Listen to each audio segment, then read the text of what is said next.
Hello YouTube, it's that time of the month. It's time for my poll plans for the month of September 2021. I'm going to be doing an overview of the upcoming content with my perspective, having played this period in the Japanese version, highlighting some things that I think you should know in my opinion, outlining my poll plans. I know everybody finds it helpful.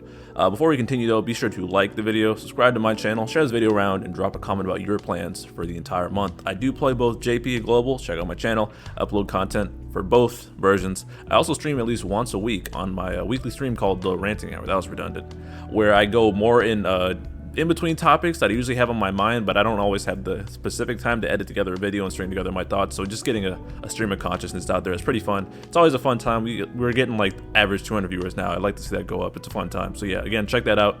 I read all the comments, so don't be afraid to ask anything. I also opened up channel memberships to where you can get $1 emotes, and I go through every day and I just make sure to reply and interact with all those comments. So if you really want to make sure you get my attention consistently, you can support the channel that way.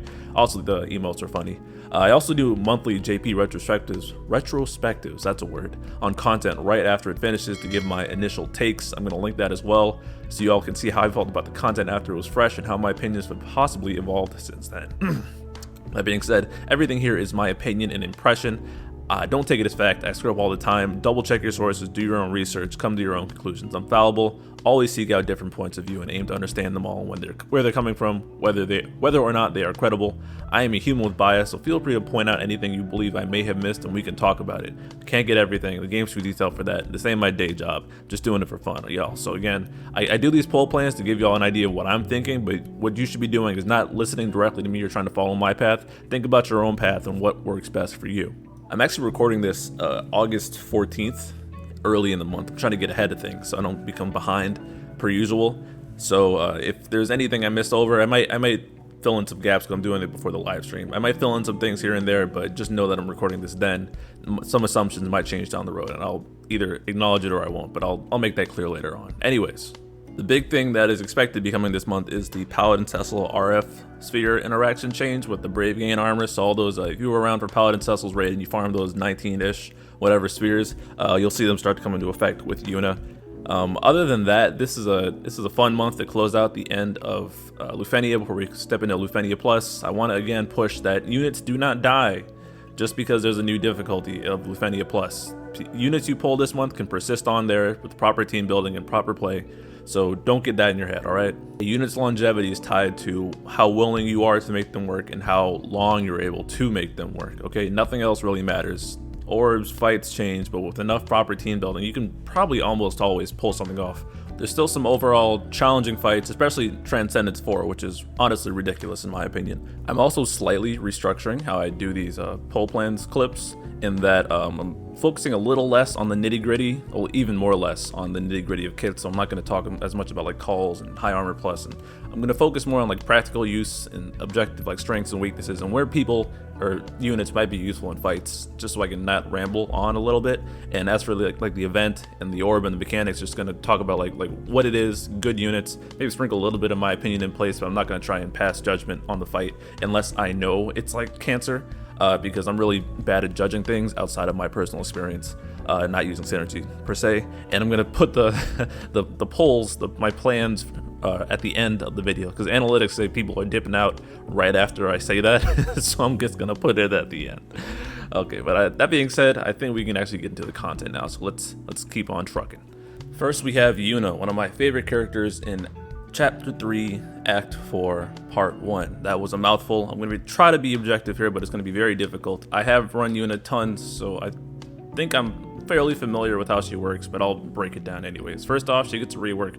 Rework is not very impactful. Her skills now don't consume turn count. Skill 1 has enough batteries a little bit more, but you really won't notice that. It's not that big of a deal. And Skill 2 heals better, batteries better, and now it's instant as well. Your Skill 2 buffs also last a bit longer now, but they suck, so who cares? The LD is where the fun starts, and it's really because Yuna's base kit is such a mess, they couldn't really fix it, so they just load her weapons instead, and they really did their job this time. The attack is a triple hard-hitting HP attack, AoE, and it batteries the party afterwards, including Yuna, so it's safe. It refreshes her Valifor overhead from the EX, which is very nice for upkeep. She gets a new LD buff as well, it's really good. At base, it's a M-Brave attack up, Brave damage up for the party, which isn't that impactful, but when the party is free from debuffs, it gets even stronger. I'm usually not about numbers, but it's Yuna, so I'll make an exception here. Assuming the party has no debuffs active, then Yuna is providing this much to the party, and this is not even including her BT. 100% attack, 90% M-Brave, 20% Brave damage up, and 20% HP damage up. Yuna also got a personal 120% attack up and 40% Brave damage up for LD, so she's actually doing real damage now. It's actually kind of crazy to see. Yuna's goofy Brave and HPs finally got updated too, and they're really good now. Brave Plus is still single target, double HP attack, and it gives everybody refund, including Yuna, so she's not left wide open. HP Plus is a double HP attack with refund in between, and it batteries the party before the actual attack. And both of these skills, one, have recast up, so they're worth using an actual skill. So Yuna's EX will be up faster, but you don't really want to press Yuna's EX regardless. And if you do have Paladin Cecil RS, which are not required, but nice to have, she'll be battering even harder on these skills. Yuna's base armor is encouragement, which is required for her as she batteries so much. 30% up is huge in that department. She also has 2 C slots, so she can double tap the Paladin Cecil RF stuff. That is getting changed this month, by the way. Her high armor split goes evenly between Brave and HP for the party, and she can definitely take advantage of that because, again, she's got 20% Brave damage up to the party and 20% HP damage up, and that's not even taking her burst effect into account, which I'm about to touch on now. She's a very, very, very valuable blue. Her BT, and she had the worst showcase on release that didn't use the BT correctly or load it up correctly, but she actually has a really good BT phase. In fact, you want to LD once, and then you want to HP a bunch until the end, and you want a Brave Plus to keep as much Brave as possible. And then for the finisher, she'll do a Brave gain, she'll repeat that multiple times, and then she'll do the Brave attacks at the end. And she has a really good BT phase. Her BT effect is definitely one of the best in the game, if not the best for a very long time, and it rivals some current BT Plus effects in JP. That's how ridiculous it is. Great way to close out Nero.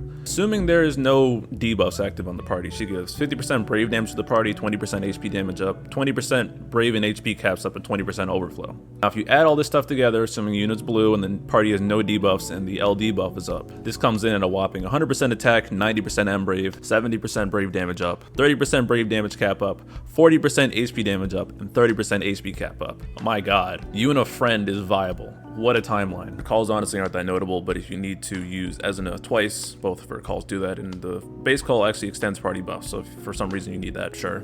So the banner trades on Yuna's banner, and she doesn't have a known rerun at this point, so this is really the time to grab her if you're interested.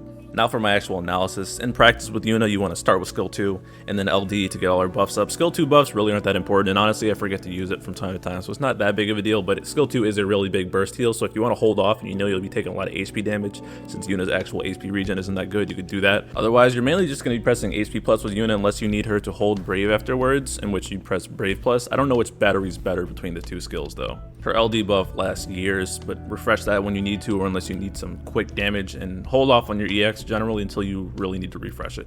She provides some very good party buffs, and while she would always appreciate another support next to her, she can solo support depending on your team. Yuna's buffs are so stupid. She persists fine into Lufenia Plus, and I can say so because I've used her in plenty of Lufenia Plus fights, among others. She really appreciates Brave gain up, any buffs to her attack in general, but Brave gain up so she can battery harder as well. While her BT is up, always get the debuffs off, priority 1, because that cuts her auras in like half, which is very obnoxious. Even if you don't have her BT or you're not using her BT in the face of other burst pluses in the future, you could still have her there, 1 as an aura bot and 2 to get rid of debuffs, so she maintains plenty of relevance. Strengths wise, she's providing very solid damage, tons of battery, tons of auras, pumping out decent damage as well, and if you have her BT and you like stack those with like a friend BT or some other crazy damage dealers like turn stealers like Tifa for example, or the possibilities are endless. Her BT effect is utterly broken and it persists long into Lufenia Plus. Weaknesses, she's still not that powerful of a Brave shaver outside of synergy, and Brave gain reduction does hurt her output,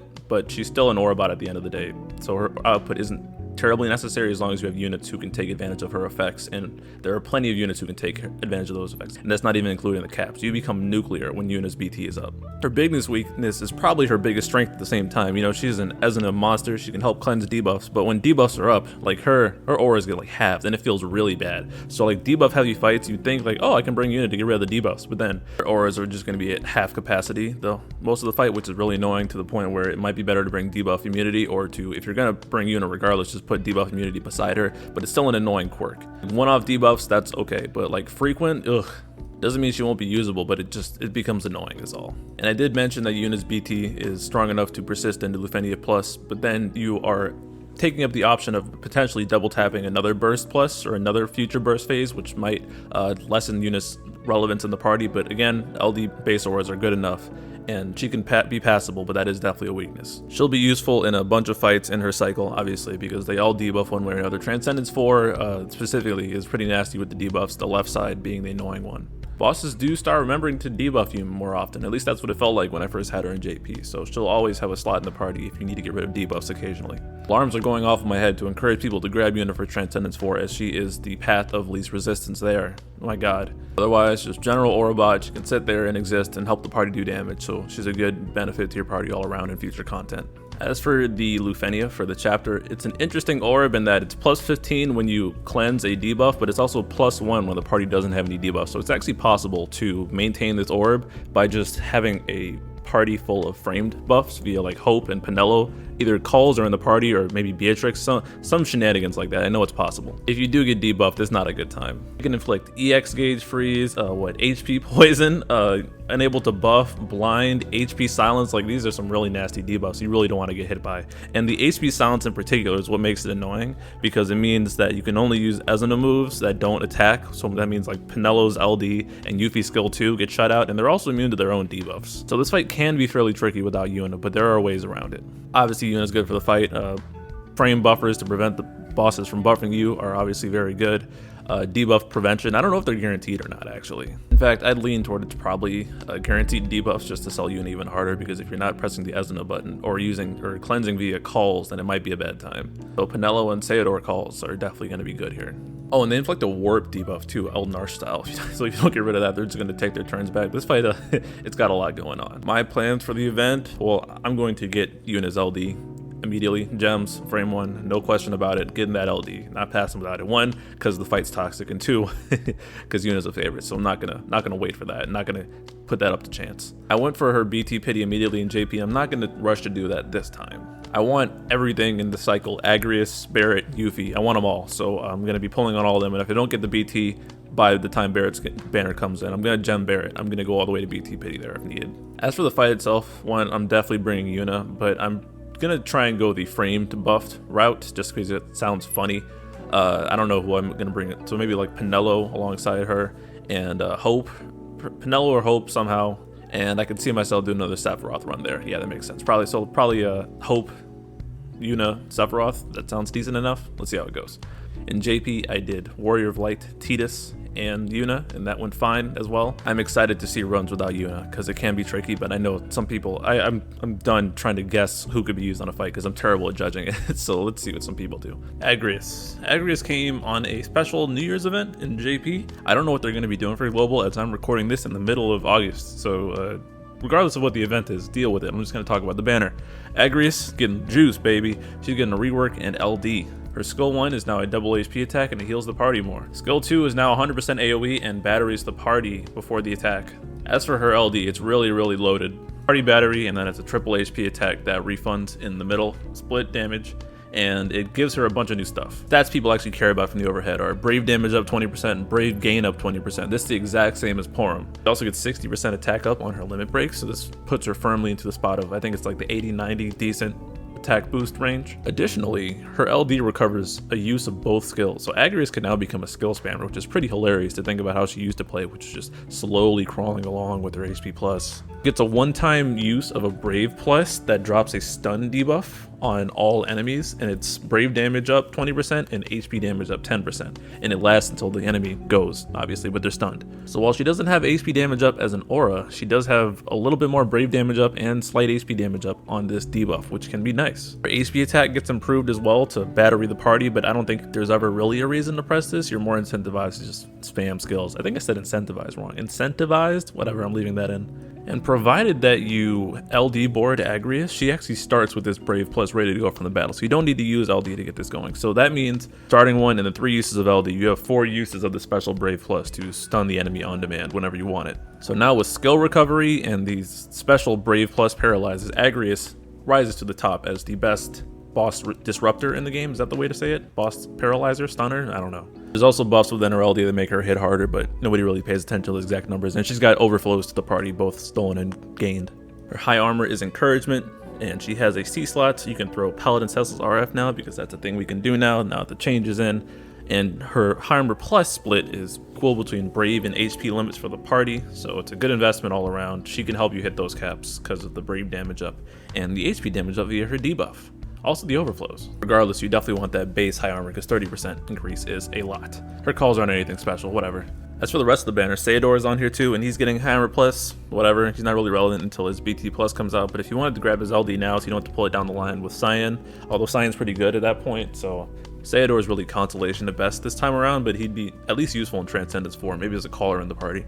Agrias doesn't have a known rerun though, so it's probably going to be when she gets 90. Nobody knows when that is, so stay tuned. If you want her, grab her now. Now for my analysis. In practice, the way you use Agrias is you just spam skills, and you want to keep the bosses stunned a lot. Skill 2 is going to be your bread and butter, because just the fact that you can use it so much and it recovers means that 1, you're going to get your EX up faster, which is another stun, provided the enemy is doing magical attacks. And if you really need a stun, then you can just pop C65 in skill 2. You got another guaranteed via Brave Plus. So Agrias is constantly pumping out the stuns, and she's keeping bosses locked down. Although it's not consistent outside of her Brave Plus and EX, but she is easily the best at shutting down bosses for a very long time, until Fang, I'd say, which is way out, not even remotely comparable. The Brave gain up aura makes her competitive with Porum in that aspect, although there's no smooth brain comparison to be made there. Having Porum means skip Agrias is not good thinking, because Agrias is more than a Brave gain up unit. She is a boss disruptor, and she does a whole lot more damage than Porum does too, that's for certain. And per usual, you're not locked to using one type of something on the team. Guess what? You can use both of them on the same team and double tap Brave gain up, 40% in total. That's a lot. On the Porum and Agrias thing again, you can use them together for a lot of Brave gain up, to the point where people were actually able to pull off Transcendence 4 in the main gate, the horrible main gate, with no BT, having used Agrias, Porum, and Tifa. So don't be closed-minded or binary thinking on this. It's way more nuanced than just Brave gain, all right?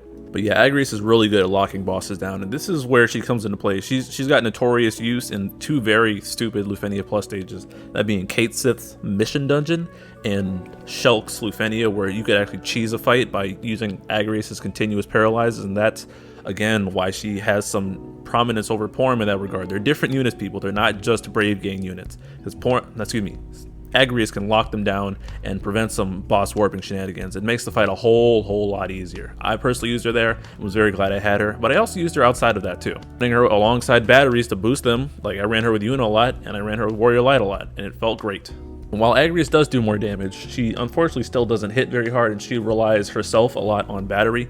And while she does have those frequent paralyzes, you can't lean on them the whole fight. And while the one stun with the HP damage up and radio damage up is good, you only got 4 uses out of it, so you really got to plan around it when you need to know you want to use it. She again is that 3rd slot. If you got Brave gains on the team, or you need stuns for some reason, you're trying to play around that. Like, for example, if you're not letting the bosses get turns, you just stop them with Agrias, so you can take full advantage of that debuff. She works very well. This is an excellent character. They gave her upgrades. They always give Tactics characters good upgrades because there's only 2 of them, so they gotta stuff all the power of a billion characters that should be in DFFOO and put them in the 2 characters that are represented instead. Yikes. Just to focus a bit more on Agrias' Lufenia Plus hype / viability, it's a couple fights that she really helps with. And well, one area of the hype, I should say, is the Brave gain up, obviously. And again, the comparison to Porum doesn't make any sense, because Agrias is way more than Brave gain. She's HP damage up via debuff and tons of stuns. But it's Guy's Lufenia that she can help a lot with, because the orb is to attack the bosses while there's an HP damage debuff up, and while that's very possible via Gabronth's call, you can also have Airth in the party. That Agrias main party can also function for the orb with that Brave Plus stunned, because it's also got HP damage up attached, so she is a good option there. What else? She's also one of the known members of the Reigns Lufenia team that did it without Reigns. I think it was triple blue, triple blue, Agrias, Porum, Tifa, and again, you can use them together, double up on the Brave gain up, and then smash through bosses and launch with Tifa in that setup. No BT plus on that, no BT at all, I guess, on that stage. Just a Reigns friend, I believe, so that was possible. the what was it? The Kate Sith Lufenia, where you could paralyze the boss to prevent it from summoning the ads back and cheese through the fight without having to deal with a lot of the mechanics, and then Shulk's Lufenia Plus. Now, that being said, all of these are possible without Agrias, but especially the later two, I'd say on Kate and Shulk's fight, that is the path of least resistance. But again, it's also possible to do without them. So if you're on the fence about Agrias and you're not quite sure about her, again, these things are doable. I just wanted to put some of the Agrias is great and Lufenia Plus hype into context so you know exactly what people mean when they mention that. You can eat now off of triple fights just because she's got 100% AoE and she's got party heal. She's got pretty much all the goods, but she probably isn't going to be very well as the sole aura bot just because I think 80% attack it is, and I don't know the exact numbers, and 20% brave damage up isn't going to quite cut it, especially going forward in Lufenia Plus. I used her on Transcendence 5 to stun the main boss so it didn't blow me up, and it worked very well. Outside of that, I kind of stopped using her. I don't know why specifically, but I kind of want to use her more in global because I got like a consistent 2 months out of her and then cycled around. But she's a fun unit to play, real good. As for the event, I don't know what it's going to be. Like I said, I'm recording this on August 14th. I don't know what it is. In JP, there was this Proto Lufenia Plus, but not really, where we fought Shinryu again. And it was some New Year celebration. I don't know what global's going to do with the Equinox and other garbage. So whatever around that. It was the same exact orb as the first initial Shinryu though, so not a hard fight at all. Just bring Warrior Lighting in and win. that's where my Warrior Light Agrias Yuna team started there. My plans are to get Agrias. Yuna is on her banner as well, so I'm probably gonna try throwing a bunch of tickets at Agrias to see what I can get. Hopefully I get Yuna's burst along the way somehow. If I haven't gotten her, this banner is before Yuffie actually, if we're going along in JP, but I don't know what GL is gonna do. So whenever this is released, I'm talking to my future self. Ignore the dates, just focus on the evaluation. But yeah, I really want Agrias. Sayador, Consolation. If I get his LD there, nice. Otherwise, I might go for him on Science banner. If we do get a Shinryu fight, I don't even know I'm gonna run, bruh. I might do Yuna, Agrias, Porum, and go triple Brave game in for Yuna so I can get really high caps. That'd be funny. Rude's Lost Chapter. Yuffie is the headliner here. She's getting the goods. Let's go over that kit real quick. First off, she's getting a rework. Skill 1 is now at 90% gravity. That's pretty good. Brave gain into double HP attack with splash. 20% splash, and you steal 2 buffs now instead of 1. Very good.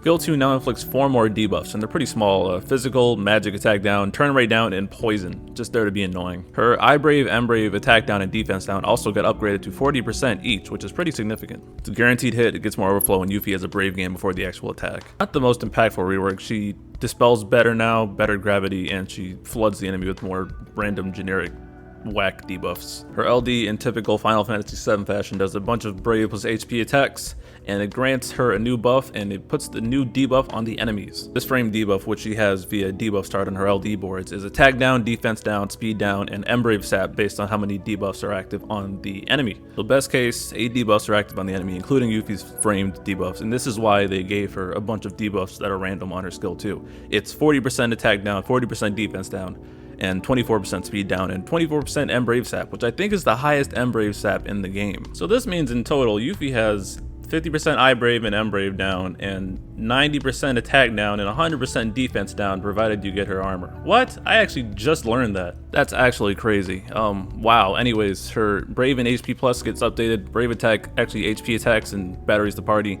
and HP attack has splash damage on it, also batteries the party afterwards. So good, good buttons all around, but I don't think you'll be pressing them over skills necessarily. She also gets 30% more attack aura from her limit breaks on her LD, which is actually pretty decent. I think it puts her at 80% attack up for the party. That's pretty solid. She gets a free skill after using LD, and I don't think I mentioned it, but the LD actually dispels 1 buff from the enemies if they have it, so she'll always be putting this debuff on no matter what. She also gets a personal Brave and HP damage up 5% per every debuff on the enemy. So in total, if the enemy has 8 debuffs active, that's 40% Brave and HP damage up for Yuffie, and she gives a refund to the party based on how much HP damage she did. I think Zell LD BT does the same thing, I'm not quite sure, but it does provide a layer of safety to the party. So her high armor at base is, like I said earlier, tactics, debuff armors, and that's really good for her because you can stack debuffs, and her high armor plus split is party HP split, which is interesting. She does not have any party HP damage modifiers, so this isn't exactly great on her, but it could be useful provided you're running her with people who provide it.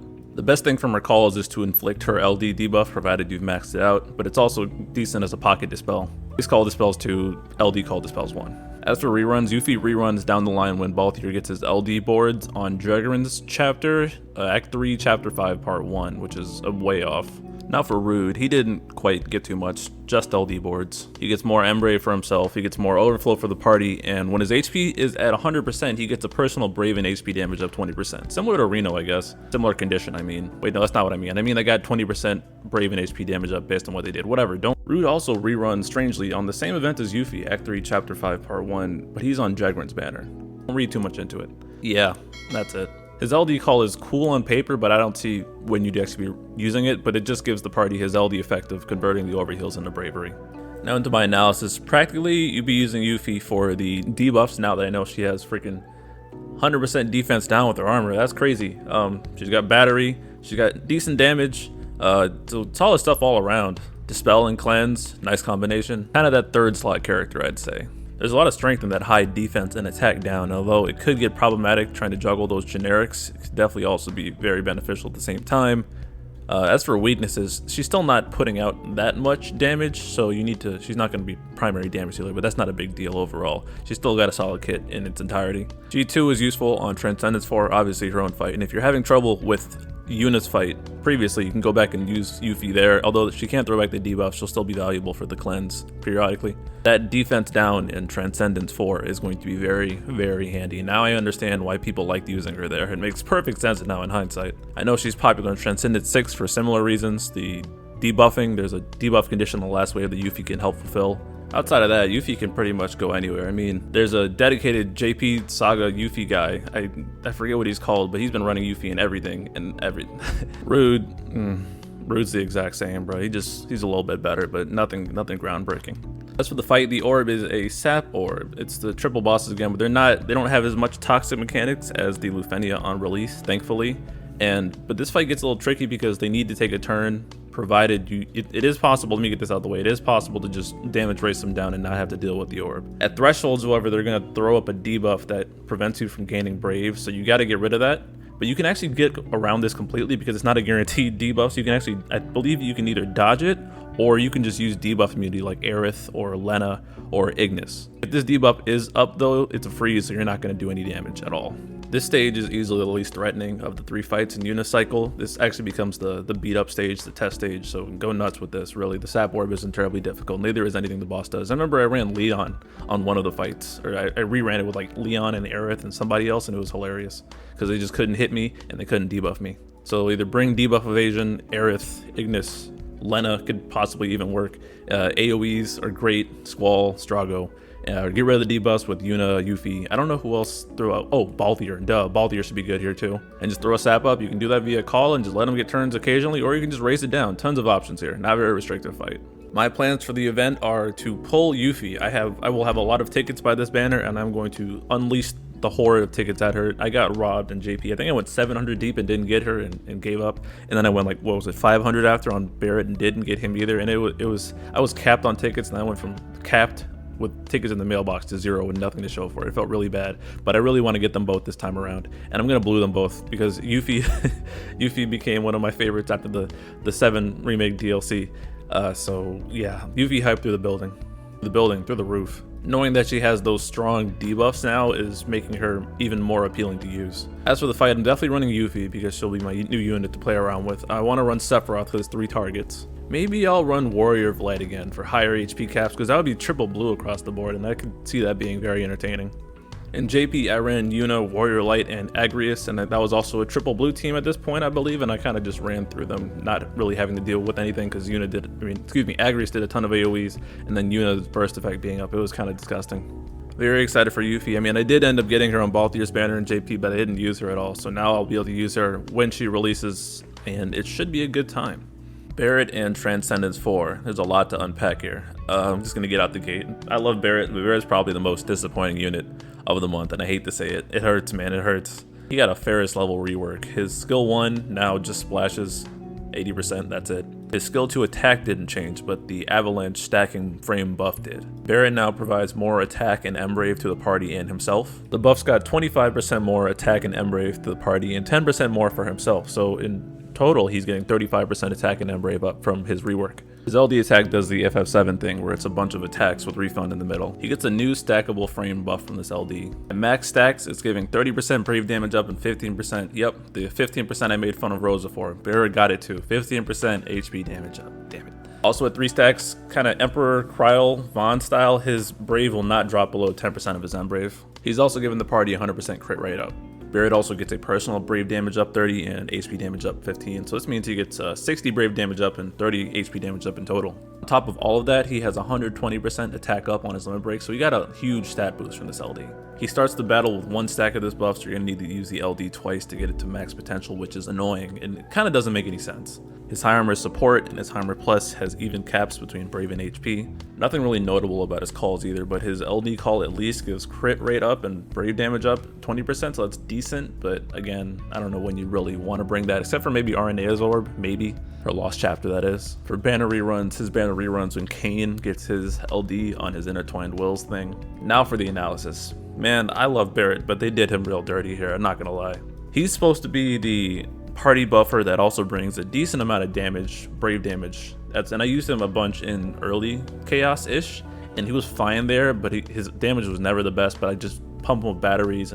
But now, like, they wanted to lean into the damage, I think, with the LD, but the stack mechanic is so annoying because you don't get to take full advantage of it unless you spam it twice and get it to full capacity the whole battle, and then you need to... His attack buffs are competitive now. Although 15% HP damage up is a meme, 30% brave damage up, and they couldn't even give him a free skill after LD used to use on a C65 for infinite uptime. They really, I don't know why they did this. Thankfully, because he has such high brave hits, he has a high ceiling. So if you bump his damage up enough, but he's supposed to be, his auras are so powerful. Like, I think it's in like the 130 range, like competitive with Queen, I think. Don't quote me on the exact numbers though. So he should be able to fulfill that role himself, but he's not doing that much damage on his own, and that's really what he's supposed to lean into, and they didn't really do a good job on that at all, even though they band-aided him with like a bajillion attack up via his rework and his LD. But still, that crit rate is good for people who have crit modifiers. The range damage is good, but it's not really the best. This is, again, he's probably the worst unit this month, gonna be completely honest. Timer plus, he's helping others hit those caps, but there's no way he's hitting those caps on his own. Nuh-uh. Not unless you throw Setzer in the mix, I suppose. And if you're bringing Setzer, you don't even need Barret to make yourself hit harder, because Setzer is making you cap with rainbows. Barret isn't even the best pick for his Transcendence where he's featured. Yuffie's a better pick, but down the line, Barret can be good in the range orbs being, what was it? I think it was Kayn's Intertwined Will where he's featured, obviously. And then right after Fran's Intertwined Will, you had to do range damage, or I think it's hit range weakness. I don't remember the exact condition. Otherwise, he's an Orbot that does damage, but he needs a little bit help to do consistent damage on his own, which is not great. I don't think they did a good job here, and I can't really see why anyone would justify pulling for Barret or bringing him anywhere unless they really wanted to. That not dropping below the Brave 4 makes him incredibly safe, but again, you gotta spam his LD early on to take advantage of it for the full battle. Because of that Brave 4 and the refunds he gets after his beam follow-up, so he'll actually be at a decent Brave every time on his turns, but it's still not amazing, and you'll still probably want to bring a battery with him or someone to really amp up his own damage. It really doesn't help that the actual Transcendence is arguably, not even arguably, probably 90% sure this is the worst Transcendence to ever exist to date, and I'm recording this right after Transcendence 8 just happened in JP, which wasn't that bad. Transcendence 6 is the only one behind this one, and arguably Transcendence 1 maybe in the middle of that, but I don't know. The left orb is to cleanse debuffs, and it asks for a white crystal. They're begging you to bring Yuna. It's the Garnet Flans who summon the ads, and the orb is obnoxious because you want them to hit you so that they can debuff you so you can get rid of the debuff. It's a really annoying cycle. The ads are especially annoying because they have really annoying debuffs, one specifically that prevents your brave gains. It also nerfs your brave damage and increases the amount of brave damage you take. Oh boy, they have annoying group AoE HP attacks as well. Oh, and they blind you also. The main boss inflicts you with regular brave poison and HP poison as well, so you're almost always in danger during this fight. It's horrendous. Being at the whim of the AI to debuff you, but the debuffs are also horrendous, and then you might miss when you do said dispel, or excuse me, Esna skill, so they really want you to press Yuna's Esna skill. And the ads are more prone to debuffing than the main bosses, so you don't really want to kill them. You want to have single target focus moves that don't hurt the ads too much, but then the ads also have a tendency to blow you up. It's a really rough juggling game, kind of similar to Arciela and Beatrix's Lost Chapter, where you are at the mercy of the AI. Not to mention the middle boss is tanky. The path of least resistance here is to go Yuna LD BT, hopefully, to get the synergy boost, and then you want to go someone with crazy single target damage like Vaughn or Tifa. Mog, Yuffie, Pinello are all, or Sayador even. I think I've seen a Sayador run here. There's plenty of cleanse options. I guess you could run Balthier here too, but this is not a very fun stage in my opinion. The right Crucible is probably the easiest of the three, to the point where I know confirmed runs where people did this without burst. Orb is simple, just do range damage. The issue is that it's +2 and the max is 8, so you got to do consistent range damage. There's also a mode they go into where they turn blue and you have to crit them on 2 consecutive turns, I believe. I don't know the exact condition, but I know you get, it's something with crits, and they prevent brave gains and their defense spikes, and once you crit them and it goes away, you're fine. These are the Emperor bosses, by the way. And they also inflict a debuff on you that increases HP and brave damage taken. Thankfully, we have a lot of range damage dealers this month, and in general, Cypher is godly here for 1 for the range damage, 2 for the delays, making them get less turns and helping them be more manageable. Trey, Yuffie is actually a goddess here because she throws back the HP damage and brave damage up debuff onto them, so you can hit them harder. It's actually a really funny reverse card. They're obviously selling Barret here because you need a red crystal. Barret pumps out a lot of range brave damage. The tricky thing here though, well, not necessarily tricky, but don't bring melee because they have an insta-gib melee counter. So it's actually possible to bring Noctis here, you just don't press his EX, maybe unless it's in BT phase or something. I don't know the exact mechanics. But your team doesn't need to be full range either. You could have one range like Trey and then consistently do the off turn. Trey's a god here, by the way, if I haven't said that enough. Elnarsh is the only fully ranged burst, I believe, so this is a good place to drop him. You could also do 2 ranged party members and 1 magic burst like Toto or Cloud of Darkness or something else like Vaughn. So this is probably the stage where you can get the most creative. Then we get to the middle and everything gets bad again. Oh lord, this stage is horrible. First wave is the Vayne horses, and every time these guys show up, it's bad.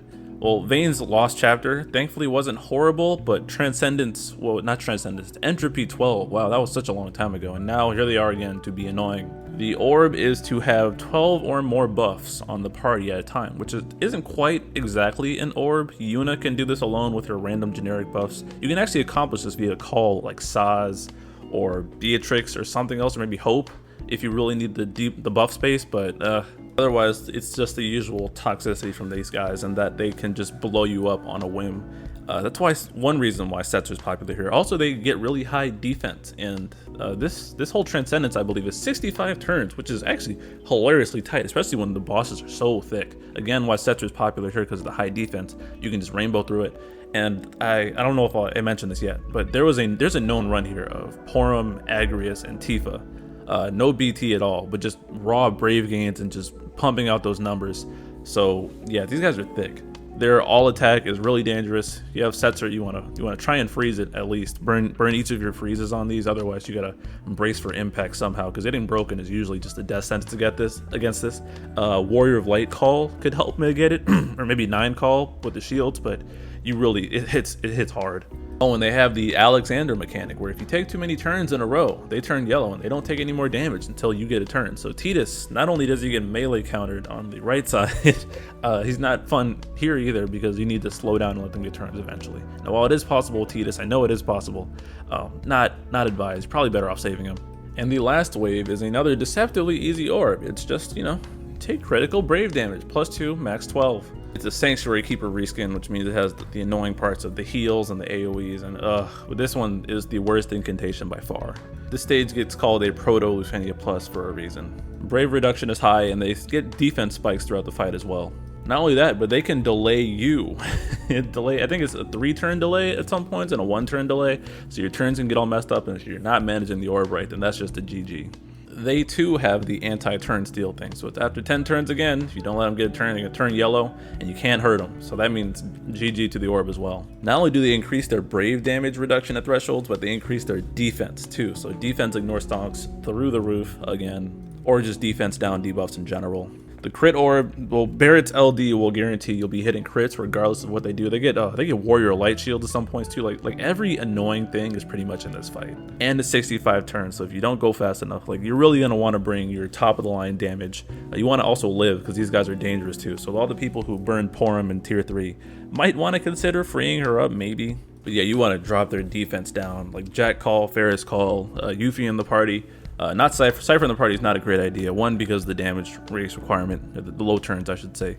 Maybe, even as a call, if you delay them, then they might turn on the yellow aura. You really don't want that. The combination of needing them to get turns, but also them delaying you, and then they heal you, but they can also blow you up, and you don't want to take too many turns. It makes the stage really just a pain. Let's pull back and go back to who I'm thinking of running. On the left side, Yuna, obviously. Maybe I'll put Agrias alongside her and some crazy damage in the middle, either Vaughn or Tifa, definitely, because I'm really not trying to play around these stages. They really suck. Right side, acknowledging the melee counter. I want to bring Yuffie there because I didn't bring her, and the throwing back the HP damage up debuff sounds hilarious, and I want to do it. I'll put Barret there because they're asking for him. And I'll put probably Clouded Darkness over there, just because I don't know where else I'd put her BT. And then in the middle, I know a team of Yuna, Barret, and Yuffie is possible because Furion Guy Goosey on YouTube did it. So I might try and replicate that team. Otherwise, if it gets a little too tough, then I'd probably just run Tifa, Yuffie, then Yuna. But yeah, not really. This is not the stage to get queued in, I don't think. I'm just gonna try and steamroll it. As for my polls, I said obviously I'm going to try and run Barret, and I implied that I would, but yeah, I want Barret. I didn't get him in JP. I whiffed him too pretty hard, and that was a bad time. I want to make Barret work. I know he really is a mess, but I at least want to try and mix things up a little. I'm going to fully give him a bunch of good attack up spheres, and I'm going to blow his armor, and I'm going to try and represent him where I can, but that's my plan. I don't think it's a great idea for anyone else to do so, because Barret really is kind of mid. Transcendence 4 is not fun. Curious to see what cute runs come out of this, because it won't be coming from me. Absolutely not. Exdeath starting off the next cycle, and pre-Lufinia Plus with the Void. He gets a rework now. His skill 1 now gains more brave and shaves more brave. Skill 1 also splashes more based on the amount of debuff stacks on the enemies, and it's functionally going to be a 3 the entire battle. So his skill 1 is now functionally a 80% splash attack. His skill 2 now HP attacks twice, and the debuff got improved with more attack, def, and speed down, and it also increases the amount of HP poison. His LD boards gave him more attack. His brave gain on LD is bigger, and it can overflow harder, and the HP damage dealt from the debuff now is increased as well. So now all of his off-turn damage got increased alongside his on-turn damage. Tie armor is very unique in that at 0-4, he leans completely into HP damage because he does no brave damage. It's actually pretty funny, and it's obviously very beneficial for him. Although it's mainly impacting his on-turn damage and it won't affect his off-turn damage, I believe. Although I'm not sure of the scaling with his attacks, so don't quote me on that. His LD calls are there to just apply his HP poisons. Otherwise, you don't really have a reason to use them. Debuff stacking, I suppose, maybe? His BT is funny. For one, he just rah, rah, rah. It's always so good. The actual effect is the most abusable thing ever. After any turn, it doesn't matter what happens, C65, call, enemy turn, party turn, after anything you do, any button you press or any action that is taken, it's a AoE HP poison for the enemies based on Exdeath's attack, and it also batteries the party based on Exdeath's attack. So it's actually very smart to buff Exdeath with attack. Like, I think Aerith and Waka are calls that really super steroid attack, and if you do this, like, the off-turn damage is crazy to the point where you want to slow Exdeath down. Some people with Exdeath friends, they take off their speed passive so the Exdeath friend acts less, and it's not like Clouded Darkness where it can steal the turns. Like Exdeath effect, like if you're going a turn stealer, like I know people on his actual fight, they cook the boss to death with Ignis because you see synergy, and I'll go over that in a second, but they just sat there and spam turns with Ignis and the boss just kind of died and you didn't have to do anything. It's very, very abusable, very funny, and it persists pretty much infinitely. It's crazy.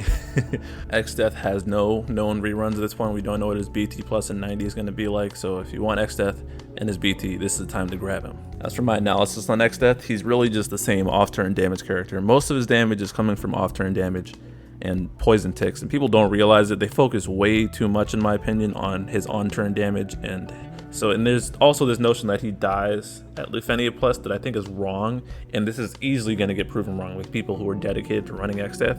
Well, one, it's fine to bump his brave gains up via like Porum and Agrias so his on-turn damage is better, or you could just buff his attack and make his poisons hit even harder. And people, like, we're seeing this with core right now, where people don't see how much damage is actually happening in the off turn because it's not exactly advertised well, but Exdeath's main source of damage has always been his damage over time on his HP poisons. And as long as you buff his attack up, he's good. He goes anywhere. He goes really well alongside turn stealers with his effect, especially because they're getting batteried after their actions go. So like setting up an Exdeath friend or Exdeath in the party. Like I know V-Power on Transcendence 8 just now, he brought Xande BT to the final fight, and he just had his Papalima with LD just spam all the turns, and he took out like half of the boss's health just by abusing Xande BT effect. So the effect is fine and it scales really well. So it's just because it gets hits with reductions doesn't mean you can't just buff it up and make it stay relevant. Weaknesses, although I did say while he can account for those things, it is a weakness that yes, he does get hit by Brave Game reduction to where his on-turn damage doesn't become stellar, but his like I said, his poison ticks don't get reduced by these things.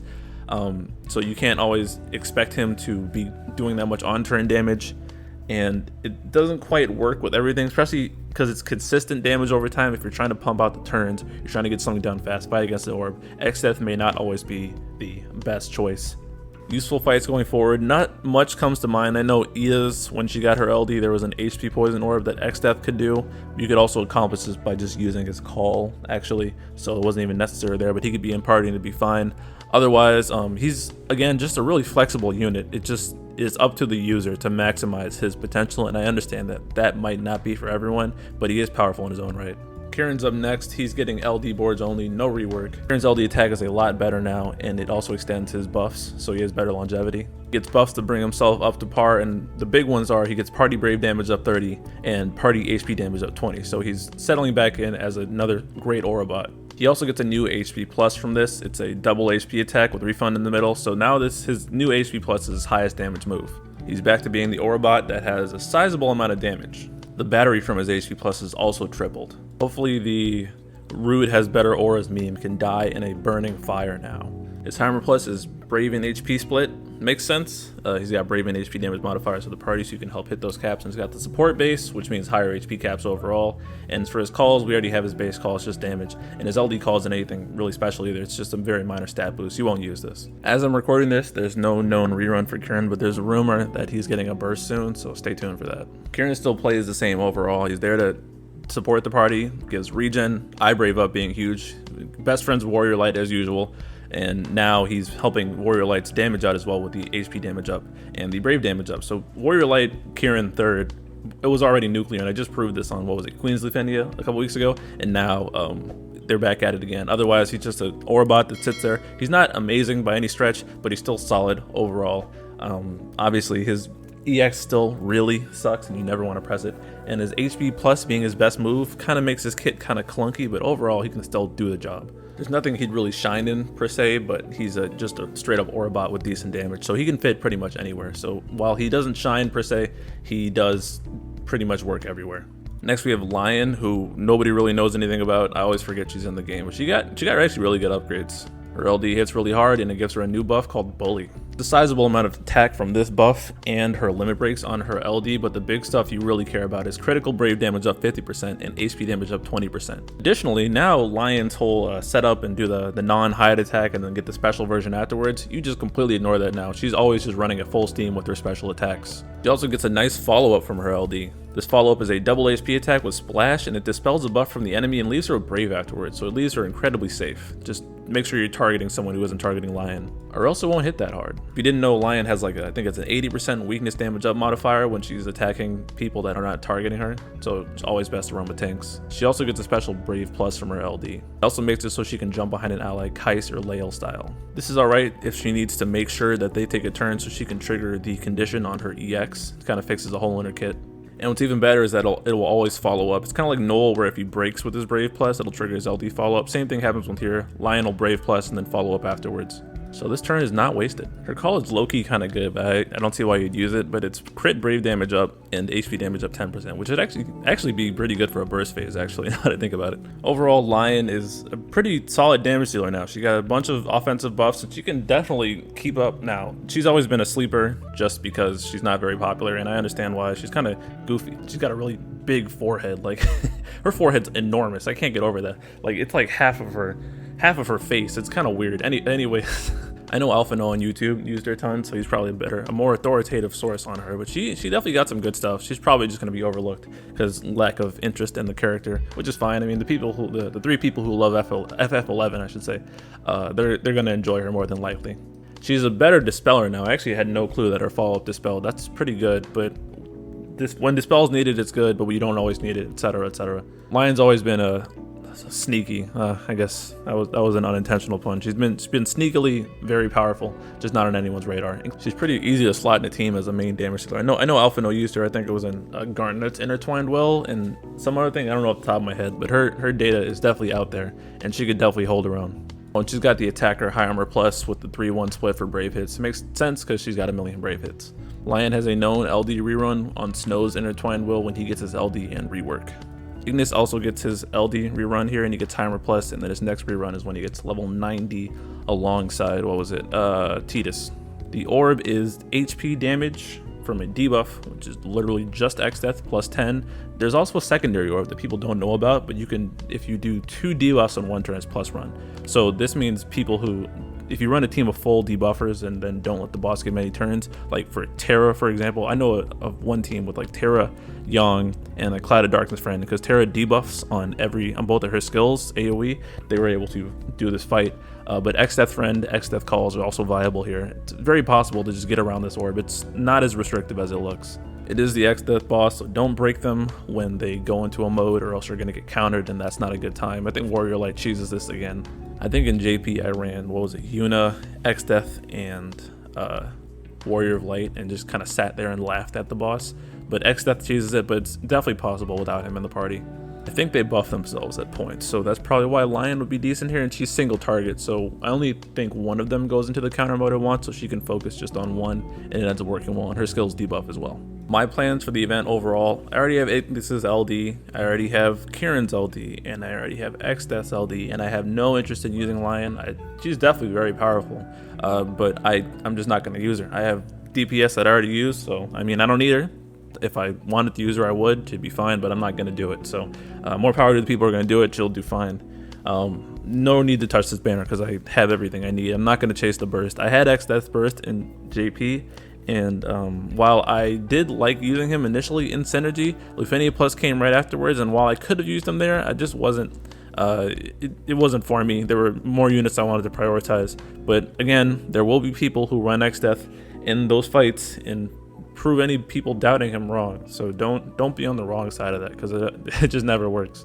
As for the fight itself, I'm probably going to bring Warrior Light, Exdeath, and Ciaran, just because I don't think I even used Ciaran after I got his LD boards in JP, so I want to at least try that, because I think it'd be fun, but we'll see. Xande Lost Chapter. Zell finally stops being a meme here, and he gets some really good upgrades, and Xande continues to exist. Zell got the overhaul of a lifetime, so both of his base skills now don't add to the turn count, and his skill 1 is instant turns. His transform skill 1 is now 100% AoE, Jesus, and his transform skill 2 is a triple HP attack. Functionally, Zell can spam his ass off now with his skills. It's kind of crazy. The LD brings it all together. It's an instant turn rate move, right? And it's actually really cool. It pretty much replicates his playstyle in Final Fantasy VIII. Finally, like, they've been trying with this kit for so long, but they finally tied it all together, and it feels so good. He gets a stackable buff, and on this buff, he has Brave and HP damage up for 20% on his 1 and 2 stacks, and on 3 and 4 stacks, he has 30% Brave and HP damage up. So he's building up to just really unleash the nuke. While his dual buff is up, his LD boards add 50% crit damage up and 20% HP damage up. So while those skills are transformed, Zell is doing just insane amounts of damage. So now every time he attacks while this buff is up, he's going to re-break the target. And after he re-breaks the target, he gets a consecutive turn as well. So you can chain his turns together to do some crazy, insane consecutive turn shenanigans. And on the final turn, when he's at 4 stacks, he has to press his LD again, and this launches his last nuke. It's really smooth and really fun to play, honestly. This is truly 0 to hero, and Zell becomes a DPS monster with consecutive turns, re-breaks, turn manipulation, and he's got defense down on his skill 2 as well, so he's helping out the party hit harder and himself. Ugh. And you can choose when to turn manipulate, because you can either do instant turns on a skill 1, or you can do the consecutive things with his re-breaks with his LD, and you choose when it is. And it's very interactive, and there's a lot of decisions to be made. Decision trees, something like that. I don't know the exact terminology, but people like that. It's kind of like how Tidus, you got to make choices, versus Terra, you just press buttons and bosses die. I think he's a really cool character. He also got a ton of hidden stat ups from his LD and his rework, so he's hitting a lot harder as well. He's got the attack high armor plus, and it leans brave hits, which makes perfect sense because he has a million brave hits and he has the power to hit them very easily. So you'll get a lot out of Blue Zell, definitely. His calls are pretty much worthless. His base call is an okay 60% defense down, but you have other calls for that. And he reruns with level 90, where he gets an LD board rework and gets even better along with his level 90 and good stuff along Lude's banner during Noel's burst cycle. Zell is your standard DPS, turn stealer, rebreaker. Take a bunch of turns, do a bunch of damage, abuse BT effects, DPS. He pretty much fits in anywhere. He's got that one thunder skill, but that doesn't really matter. Zell can do tons. He scales incredibly well, just buff him, that's it. And he'll be fine. He's flexible, you throw him anywhere. As long as the bosses don't need to get too many turns, Zell can just go nuts. I know Stimpy has shown off a billion videos of Zell just going nuts. Zell got the juice, for real, for real. Again, not a terrible choice. Lufenia Plus doesn't stop him, that's a misconception. If you're like, oh, I need to save for better DPS, they do completely different things. So evaluate why you are or are not interested in Zell, as I always say. A new difficulty curve does not kill him off. Because he's so straightforward, I mean, other than knowing how exactly his LD works with the turn manipulation, he's pretty straightforward. You can fit him into any team, provided you're hitting the orb. Future fights that he could definitely be good in, because he's got range in his kit, he could be good on, what's it called, Arenea's Lost Chapter. What else? Kane, although there's a bunch of range people recently. Kane's Intertwined Will, Fran's Chapter, that was a mouthful. Not a mouthful, but hard to say. I don't know why. Good character all around. Weaknesses though, investment costs, because you're not going to see as much power from him if you don't blue him. Obviously you can complete content with him, but at his full potential he does need blue, but that applies to pretty much the entire roster, so that really shouldn't be a thing I should bother saying at this point. Xande is the returning LD, and he's getting LD boards. He didn't get that much. Now his attack does 3 attacks instead of 2, and at base stacks of his overhead he gets crit damage up by 10, HP damage up by 20, and weakness damage up by 30. It's okay, it doesn't catapult him to any newfound relevance. His damage still kind of sucks, honestly, but at least he hits a bit harder now. His LD call also gives the party dark enchant, so he's one of the few enchant calls that we have, and he's dark enchant. I don't even think there's a dark orb anytime near in the future. Maybe if you need to go back to Alexander, but even then I don't know how well that would work out. Xande's kind of a mess. He really didn't get that good of upgrades. I suppose he could be usable in the right team, but he's still kind of, his damage isn't quite up to par as it used to be. What was it, 7 months ago now? His next known rerun is when he gets level 90 alongside Firion getting his LD boards and rework and BT plus. He's still not the greatest at that point, so I mean, whenever you want to grab him, feel free to do so. I personally wouldn't advise grabbing him at any point, really, unless you're stuck on Alexander and you can't do that, but even then you could just grab a Gladio or Gallifriend and cheese it, so Xande's kind of mid. That's my opinion. As for the Lufenia, the orb is to inflict break in its +1, or you need to do dark damage in its +1. So Xande just sitting there and not letting the boss get turns and enchanting the party is pretty much the easy way out of this. They're selling Zell with the rebreak. The orb can actually be kind of tight because it's got an upper limit of 10, but it's possible to just DPS race these guys. Titus is a good idea here. You can no boss turn it with Titus, you know, Terra Young.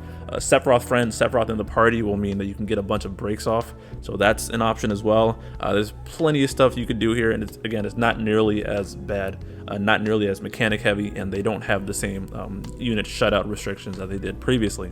Golbez, Toto, you know, we have a lot more characters that are available to this. Noel for the rebreaks, although he's not the greatest at this. Gonna be I ran Noel with this in JP. It was like Noel, Titus, and what was it, Yuna, and then I just swapped Noel out for an Exdeath friend and let Titus do the work and just melt the boss. But if you let them get too many turns or you don't keep track of the orb, this fight can eat you alive really quickly. But otherwise, it's kind of you either stomp it or you get steamrolled by it. It's not really in between. If anything, it's just annoying. Oh yeah, Strago, rebreaks, Cabranth. Yeah, we got a lot of options. What are my plans for the banner? I'm skipping personally. I already have Xande, and I'm not interested in using Zell and using him to his full capacity. He's plenty powerful, and people who invest in him will get a lot of good use out of him, definitely. But it's not for me. I have other DPS I want to focus on. And he's not necessarily replaceable. It's just that I wouldn't use him, so that's why I'm pulling. I don't need to make any comparison to justify why I am. It's just I wouldn't use him. I don't know why I'd have to give that criteria, but I mean, there's no consistent rebreakers who can steal turns and have that much turn manipulation like Zell does. He's definitely unique in that regard. He can pump out the numbers, and he will definitely keep up as we ascend into the higher difficulty, but just not for me, not right now. As for the fight, I'm thinking I'm going to run Sephiroth so I can abuse his BT effect. I might throw Xande right next to him to abuse the weakness damage up, and at that point maybe I'll bring like a delayer like Cypher or something to drop their defense so I can also hit weakness damage with Xande and then not let the boss get any turns. That should be enough to beat this fight. Lastly, what might end up being the most skipped banner in global history, we have Vivi coming back with his LD boards and rework. He was a global first, so a lot of people picked up his LD, and now he's finally coming back around. And he's still very good, but a lot of people have him already. But let's go over what he got real quick. This LD board, his overhead got buffed even more, so now he has more weak damage up and HP damage up. And when he's at 1 or more stacks, he gets even more HP damage up for 20%. So in total, if he's above 1 stack, he gets 30% HP damage up, which is enormous. Additionally, his follow-up improved, bigger brave gains, and it hits harder. And now when he presses the LD, he gets the stacks before the attack, and this is a technicality that allows him to abuse the HP damage up he gets from being 1 stack or above. Vivi also got a skill rework. His Fire Plus is now AoE Brave hits with 50% splash to other targets, so this move is very powerful now. And his skill 2 is instant turns, but not free. It still takes up a turn, but it's instant, and it also allows Vivi to keep some of the Brave based on the HP damage he did. So sort of like Tifa's skill 2 now, I suppose. He's got Attack Hammer Plus, and his HA Plus leans both Brave and HP equally. Leans equally is an oxymoron, but I'm leaving that in because I'm an idiot. And his calls are really nothing to write home about. Vivi reruns way in the future alongside Aiko when she gets her LD and rework, etc. and level 90, and Vivi gets a 90 and reworks again as well, and he gets another good tuning pass. So yeah, he always gets some good stuff pretty much going forward. In practice, Vivi is still just a straight up damage dealer, and he has the ignore defense nukes, and we know that ignore defense is powerful. We saw previous fights that defense spiked, and ignore defense or defense down can cut through it, and Vivi is similar. He plays pretty much the same as he did when he just had base LD and no LD boards. He just damage, and he pumps out a lot of it, and good stuff. He's just now a lot better at doing it. Nothing else to say about that. Everyone pretty much knows how to play him if they had him already. If you haven't had him already, there's other resources to see how he plays, but just watch out for the HP. He can trigger your Diablos, is it those passives, whatever, Odin passives for you, so that's always a benefit. And you know, he just works in the team, and go for it. Obviously he can get you killed if you're not careful, and some people have issue with his LD overhead not lasting that long, and I guess that's a valid criticism, but you could just time it to when you really need to burn things down, or you could just get it out the way and then swap them for a friend unit. It works around your playstyle. Vivi's pretty good. As for future fights, I don't quite know when he'd shine specifically. I'm not quite sure how he'd do on Divine Shiva, just because that's a really annoying fight, and Vivi killing the party might not be for your benefit, but yeah, he's got a lot of staying power, and he has another tuning pass with level 90 and EX extension that's redundant, whatever that stuff is. So yeah, good unit. As for the event, the orb is to do fire damage and deal 150,000 HP damage in 1 turn. This is easily accomplishable, is that a word, with Vivi, or you can just bring a fire enchanter like Lulu call, Ignis in the party. There's a couple options here. I wonder if Vincent could hit this on his own now that he has his LD. I don't know. Steiner, we have a lot of fire options, so this isn't a necessarily terrible orb. Most people at this point will probably just blow through this because we're a little too powerful for this boss. I don't remember any mechanics, which probably means that it was pretty easy to run through. Maybe if you slow down, because I'm pretty sure I ran Titus, Yuna, and Ignis in this, it kind of just steamrolled it. So if you bring any up-to-date damage, you don't even necessarily have to let them get turns. It's easy to just blow these guys up, just as long as you hit the fire condition. In fact, this orb is so lenient, like it's +4 on the fire if you hit fire, and it's +20 max. So with smart enough play with Ifrit summon and other things, you might not even need to necessarily tackle the orb too hard if you just blow them up. Oh, and I forgot to mention Deuce gets Timer Plus. If you're interested in maxing her, go ahead. She's a bit dated at this point. I know Ink is going to do it, but and the other 3 Type 0 fans, so have fun with that. That being said, what are my plans? Well, I don't see why I'd pull on this banner. I have both Vivi and Deuce already, and I know Deuce isn't that popular with a lot of people because her kit isn't that amazing, and a lot of people pulled Vivi as a GL first. So this is probably one of the least attractive banners in a while, honestly. So yeah, this is the easiest skip in my life because I quite literally have everything except Exdeath BT, unless I free pull it for some reason. I don't know if there'll be free pulls again. Making this video in the middle of August, way ahead of schedule, but yeah, not touching this banner. I have quite literally no reason to. As for the fight, I'm probably gonna run some combination of Ignis, something and something. I might run Sephiroth again just because I enjoy running him somewhat. Ignis, Sephiroth, and maybe like Porum or something just to troll. I don't know, but this fight should be pretty straightforward overall. And that's the month as a whole. Lufenia Plus is up next. I made this video far in advance, trying out my new format to see if it helped me get along faster, and I think it did overall. I still have some tweaks I want to do. I did most of this one take, but I think I'm getting into a better rhythm so I can start not talking for as long. We're thankfully not at an hour and 20 minutes again as I'm watching this, but Jesus, we cut it close. What else was on my mind? Yeah, kits are going to be more complicated. It's important to learn how to cut out the non-important stuff like potencies, hit counts, overflows. Like the important stats are what people care about. I'm trying to, and by doing those live JP retros and stuff too, I've been helping to kind of identify what really it matters in my mind and what everybody else's mind, and also trying to get it to you quickly because I know people don't like sitting through long videos, droning on about stuff that details that you won't even remember 5 minutes from now. It doesn't help that this month was packed as well, and now I gotta start explaining stuff about Lufenia Plus and BT Plus, and there's a lot to cover, but this month is done. I did it way in advance. I can release it on time. I'm so happy. That being said, I'll probably have to wiggle some stuff around provided that stuff changes, because right now the whole Setzer thing is going over. So my poll plans are to go crazy in the beginning of the month and skip the rest of the month because I have stuff or I'm not going to use it. So I'm going to gem Yuna's LD, probably ticket Yuffie, ticket Agrias, and if I don't have Yuna's burst by then, I'm going to gem Barret. Well, probably going to gem Barret regardless. And then the rest of the month I'm skipping everything because I have most of what's on the banners, and the stuff I don't have does not interest me. I'm most excited to blue Barret. I really want to try him out, and most Barret and Yuffie mostly, just because I really want to play them at their peaks, so that should be really fun.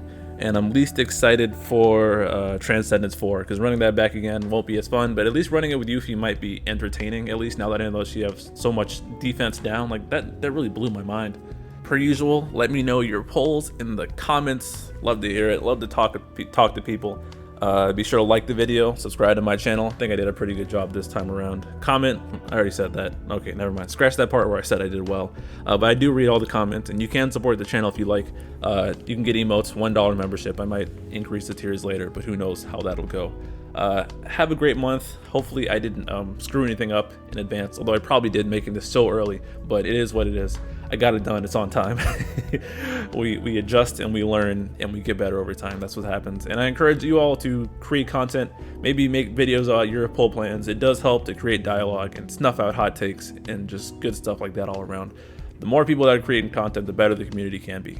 I started off small. Anybody can grow. Anybody can do what I'm doing. I'm really not special. I'm just a guy with the mic who knows how to talk. All right.